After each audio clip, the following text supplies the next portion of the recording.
What really went down between New Jack and Junkyard Dog backstage at ECW's Wrestlepalooza 1998? Discover the truth behind this explosive encounter that left one wrestling legend bloodied and bruised. In the chaotic world of ECW, there was no shortage of controversy, but when New Jack, one of the most feared and unpredictable wrestlers in the promotion, clashed with the legendary Junkyard Dog, it led to a backstage brawl that became the stuff of wrestling folklore. This is the story of a debt left unpaid, a confrontation that couldn't be avoided, and a fight that ended in bloodshed. How did an unpaid debt lead to one of the most infamous backstage brawls in wrestling history? Years before the event of Wrestlepalooza 1998, the Junkyard Dog allegedly bought, and this is according to who you believe, in some stories it's coke, in some stories it's weed, but we're gonna go with weed, allegedly bought $300 worth of weed from New Jack, promising to pay him later. But years passed, and JYD never made good on this promise. Shut up. New Jack, known for his unforgiving nature, didn't forget or forgive.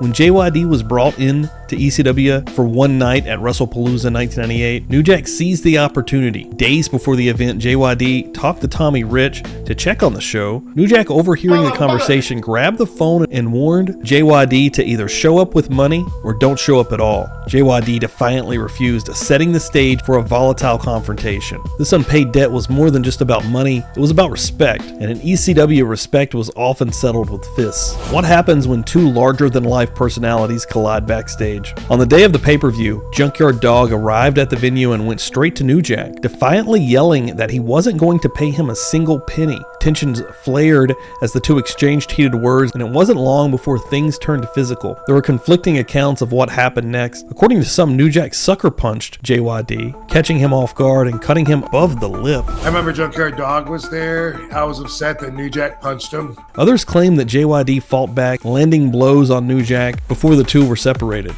Regardless of the specifics, the outcome was clear. JYD had to wear a bandage during his segment on the show to cover the injury. The confrontation highlighted the intensity and unpredictability that defined ECW, where even backstage altercations would become part of the show's lore.